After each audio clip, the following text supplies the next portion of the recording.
ओम शांति। 9 सितंबर 2024 के ईश्वरीय महावाक्य। मीठे बच्चे, योग बल से बुरे संस्कारों को परिवर्तन कर स्वयं में अच्छे संस्कार डालो। ज्ञान और पवित्रता के संस्कार अच्छे संस्कार हैं। प्रश्न: तुम बच्चों का बर्थ राइट कौन सा है? तुम्हें अभी कौन सी फीलिंग आती है? उत्तर: तुम्हारा बर्थ राइट है मुक्ति और जीवन मुक्ति। तुम्हें अब फीलिंग आती है कि हमें बाप के साथ वापस घर जाना है। तुम जानते हो बाप आए हैं भक्ति का फल मुक्ति और जीवन मुक्ति देने। अभी सबको शांति धाम जाना है। सबको अपने घर का दीदार करना है।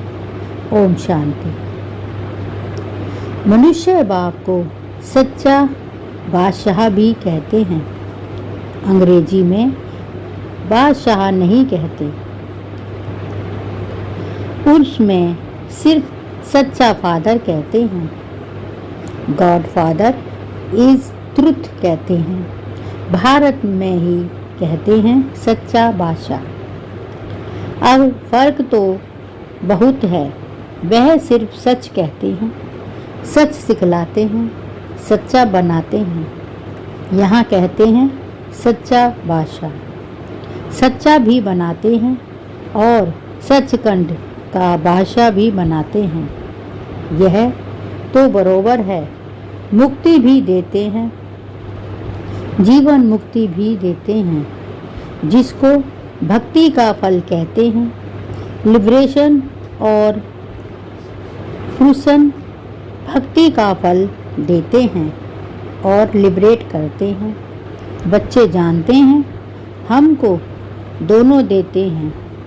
लिबरेट तो सबको करते हैं, फल तुमको देते हैं लिबरेशन और फुसन। यह भी भाषा बनाई हुई है ना। भाषाएं तो बहुत हैं। शिव बाबा के भी नाम बहुत रख देते हैं। कोई को कहो उनका नाम शिव बाबा है तो कह देते हैं हम तो उनको मालिक ही कहते हैं। मालिक तो ठीक है, परंतु उसका भी नाम चाहिए ना। नाम रूप से न्यारा कोई चीज होती नहीं। मालिक भी कोई चीज का बनता है ना। नाम रूप तो जरूर है। अभी तुम बच्चे जानते हो बाप बरोबर लिबरेट भी करते हैं। फिर शांति धाम में सबको जरूर जाना है। अपने का घर का दीदार सबको करना है। घर से आए हैं तो पहले उनका दीदार करेंगे। उसको कहते हैं गति सदगति। अक्षर कहते हैं परंतु अर्थ रहित। तुम बच्चों को तो फीलिंग रहती है हम अपने घर भी जाएंगे और फल भी मिलेगा। नंबरवार तुमको मिलता है तो और धर्म वालों को भी फिर समय अनुसार मिलता है। बाप ने समझाया था यह पर्चा है बहुत अच्छा। तुम स्वर्गवासी हो या नरकवासी हो, तुम बच्चे ही जानते हो। यह मुक्ति जीवन मुक्ति दोनों गॉड फादरली बर्थ राइट है। तुम लिख भी सकते हो बाप से। तुम बच्चों को यह बर्थ राइट मिलता है। बाप का बनने से दोनों चीज़ें प्राप्त होती हैं। वह है रावण का बर्थ राइट। यह है परमपिता परमात्मा का बर्थ राइट। यह है भगवान का बर्थ राइट।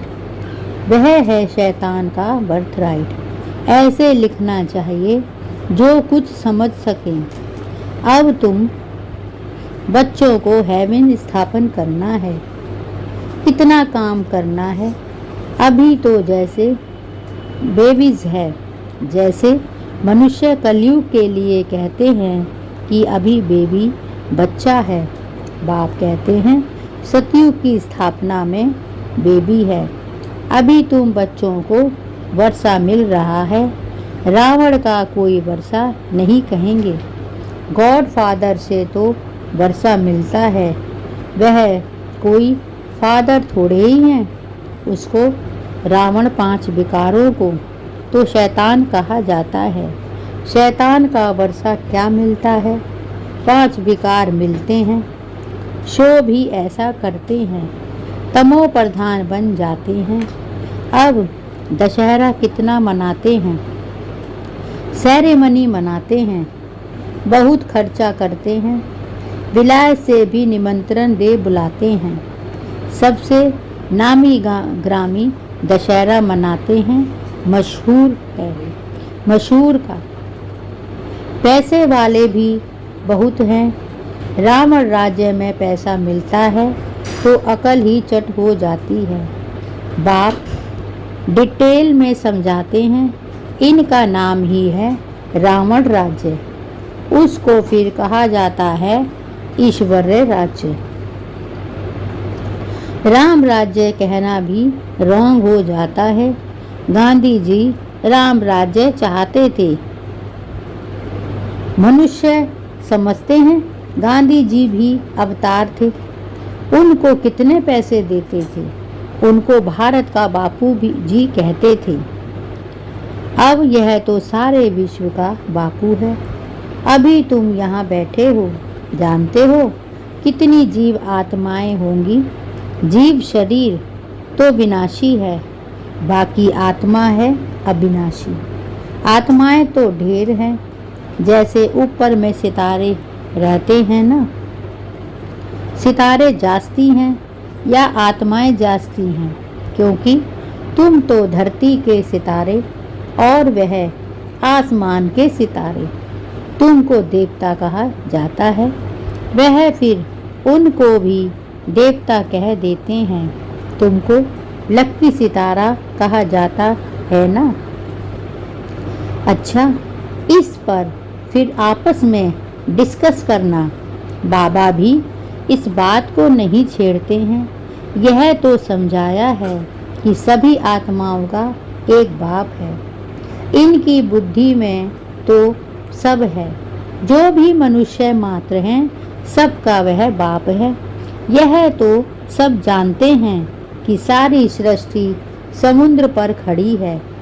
यह भी कोई सबको नहीं मालूम है। बाप ने समझाया था यह रावण राज्य सारे सृष्टि पर है। ऐसे नहीं, रावण राज्य कोई सागर के पार है। सागर तो अंडरग्राउंड है नहीं।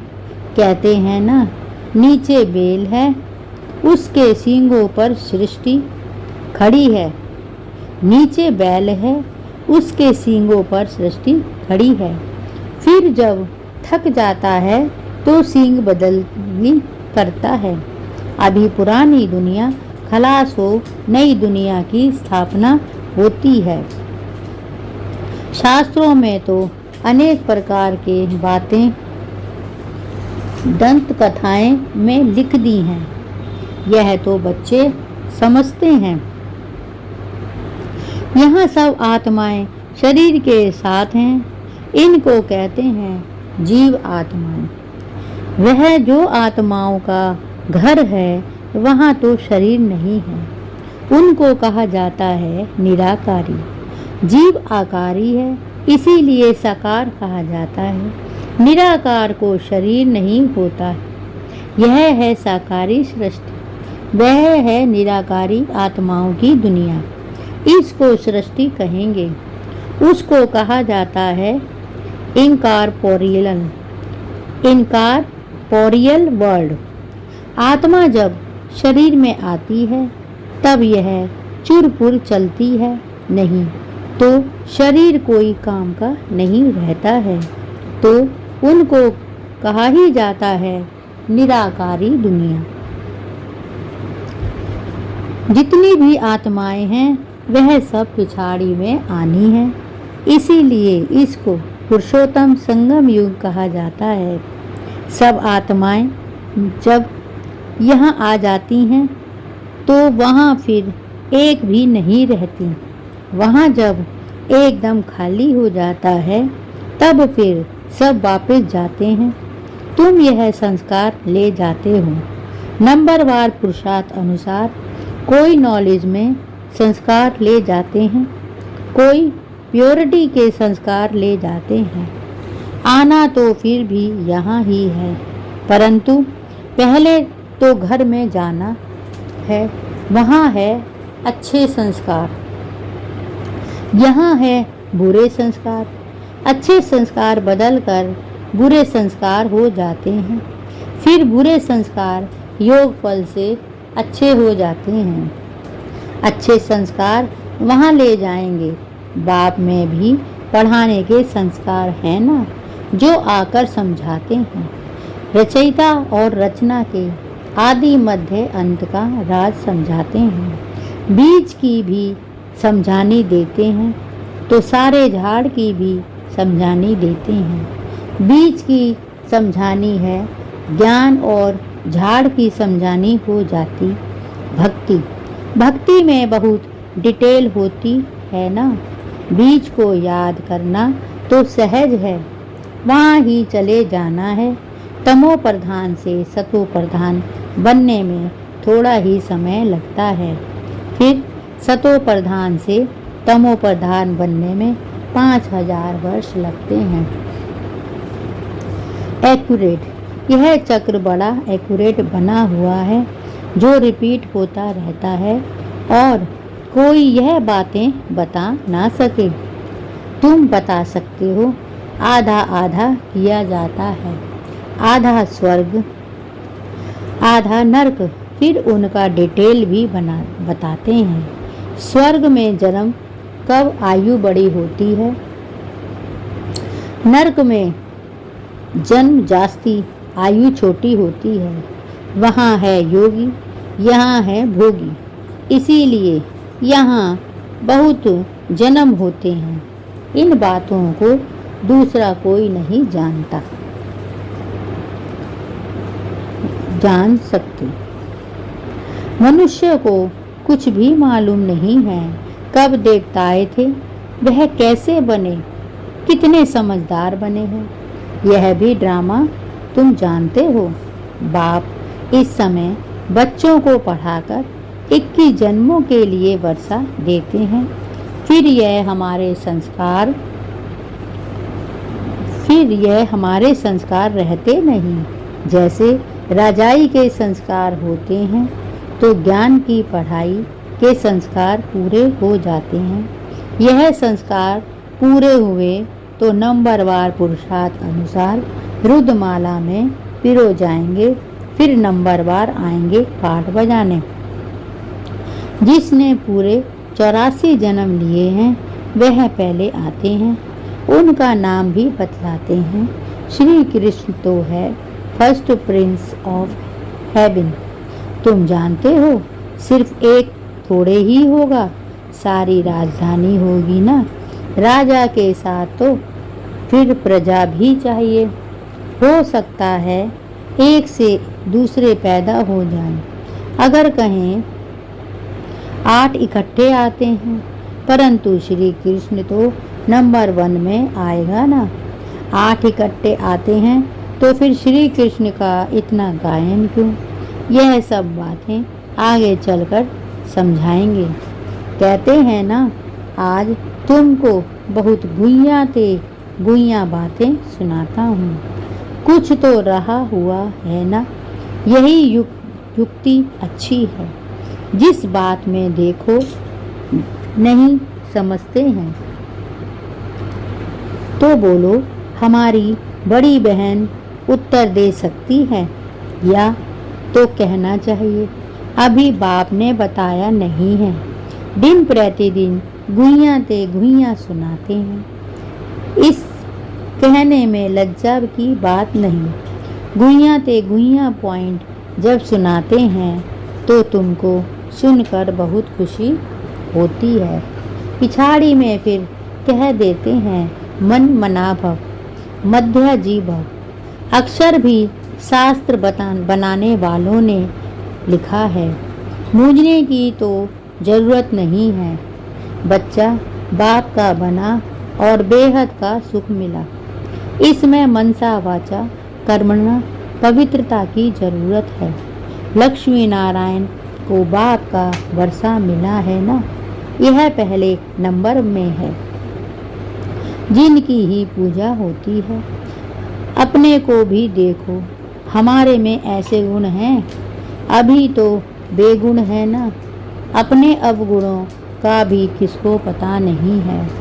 अभी तुम बाप के बने हो तो जरूर चेंज होना पड़े। बाप ने बुद्धि का ताला खोला है। ब्रह्मा और विष्णु का भी राज समझाया है। यह है पतित, वह है पावन। एडॉप्शन इस पुरुषोत्तम संगम युग पर ही होती है। प्रजापिता ब्रह्मा जब हैं तब ही एडॉप्शन होती है। सतयुग में तो होती नहीं। यहाँ भी किसको बच्चा नहीं होता है तो फिर एडॉप्ट करते हैं। प्रजापिता को भी जरूर ब्राह्मण बच्चे चाहिए। यह है मुख वंशावली, वह तो कहते हैं कुक वंशावली। ब्रह्मा तो नामी ग्रामी है, इनका सरनेम ही बेहद का है। सब समझते हैं प्रजापिता ब्रह्मा आदि देव हैं। उसको अंग्रेजी में कहेंगे ग्रेट ग्रेट ग्रैंडफादर। यह है बेहद का सरनेम।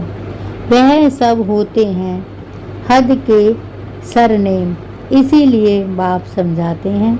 यह जरूर सबको मालूम होना चाहिए कि भारत बड़े ते बड़ा तीर्थ है, जहाँ बेहद का बाप आते हैं। ऐसे नहीं सारे भारत में विराजमान हुआ। शास्त्रों में मगध देश लिखा है, परंतु नॉलेज कहाँ सिखाई। आबू में कैसे आए। देलवाड़ा मंदिर भी यहाँ पूरा यादगार है। जिन्होंने भी बनाया उन्हों की वृद्धि बुद्धि में आया और बैठकर बनवाया। एक्यूरेट मॉडल तो बना ना सके। बाप यहाँ तक ही आकर सर्व की सदगति करते हैं, मगध देश में नहीं।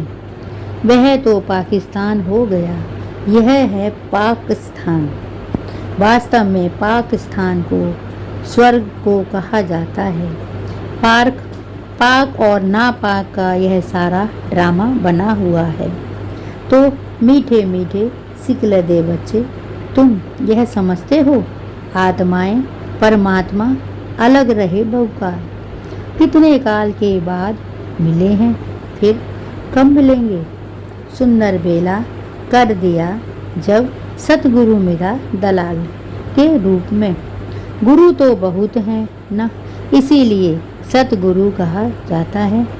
स्त्री को जब हथियाला बांधते हैं तो भी कहते हैं यह पति तुम्हारा गुरु ईश्वर है। पति को पहले नापाक बनाते हैं। आजकल तो दुनिया में बहुत गंद लगा पड़ा है। अब तुम बच्चों को तो गुलगुल बनना है। तुम बच्चों को पक्का हथियाला बाप बांधते हैं। यूँ तो शिव जयंती के साथ ही रक्षाबंधन हो जाता है। गीता जयंती भी हो जानी चाहिए। श्री कृष्ण की जयंती थोड़ा देरी से नई दुनिया में हुई है। बाकी त्योहार अब तुम बच्चों को बुलबुल बनना है। तुम बच्चों को पक्का हथियाला बाप बांधते हैं। यूँ तो शिव जयंती के साथ ही रक्षाबंधन हो जाता है। गीता जयंती भी होनी जानी चाहिए।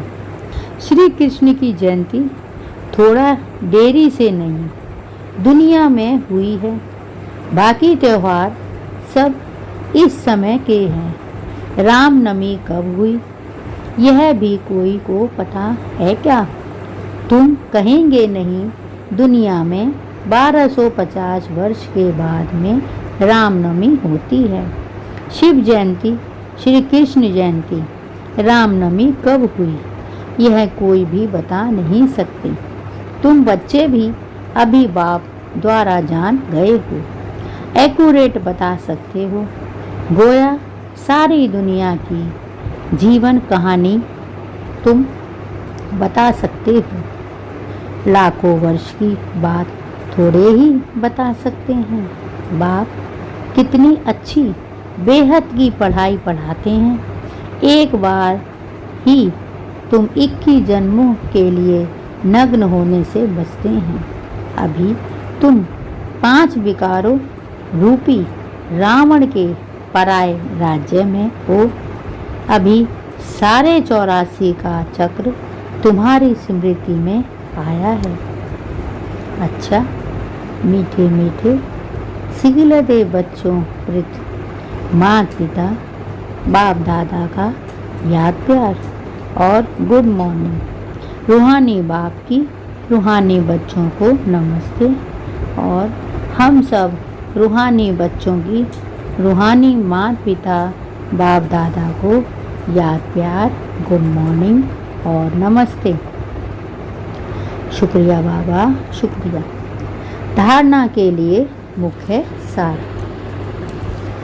एक, बेहद सुख का वर्षा प्राप्त करने के लिए मनसा वाचा कर्मणा पवित्र जरूर बनना है। अच्छे संस्कार योग बल से धारण करने हैं। अपने को गुणवान बनाना है। बेहद सुख का वर्षा प्राप्त करने के लिए मनसा वाचा कर्मणा पवित्र जरूर बनना है। अच्छे संस्कार योग बल से धारण करने हैं। अपने को गुणवान बनाना है। 2, सदा खुशी में रहने के लिए बाप जो रोज गुहिया गुहिया बातें सुनाते हैं उन्हें सुनना और दूसरों को सुनाना है। किसी भी बात में मूंझना नहीं है। युक्ति से उत्तर देना है। लज्जा नहीं करनी है। सदा खुशी में रहने के लिए बाप जो रोज गुइयाँ गुइयाँ बातें सुनाते हैं उन्हें सुनना और दूसरों को सुनाना है। किसी भी बात में मूंझना नहीं है। युक्ति से उत्तर देना है। लज्जा नहीं करनी है। वरदान, सुख स्वरूप बन हर आत्माओं को सुख देने वाले मास्टर सुखदाता भव। सुख स्वरूप बन हर आत्मा को सुख देने वाले मास्टर सुखदाता भव। जो बच्चे सदा यथार्थ कर्म करते हैं उन्हें सब कर्म का प्रत्यक्ष फल खुशी और शक्ति मिलती है। उनका दिल सदा खुश रहता है। उन्हें संकल्प मात्र भी दुख की लहर नहीं आ सकती। संगम युगी ब्राह्मण अर्थात दुख का नाम निशान नहीं, क्योंकि सुखदाता के बच्चे हैं। ऐसे सुखदाता के बच्चे स्वयं भी मास्टर सुखदाता होंगे। वे हर आत्मा को सदा सुख देते हैं। वे कभी ना दुख देंगे और ना दुख लेंगे। संगम युगी ब्राह्मण अर्थात दुख का नाम निशान नहीं, क्योंकि सुखदाता के बच्चे हैं। ऐसे सुखदाता के बच्चे स्वयं भी मास्टर सुखदाता होंगे।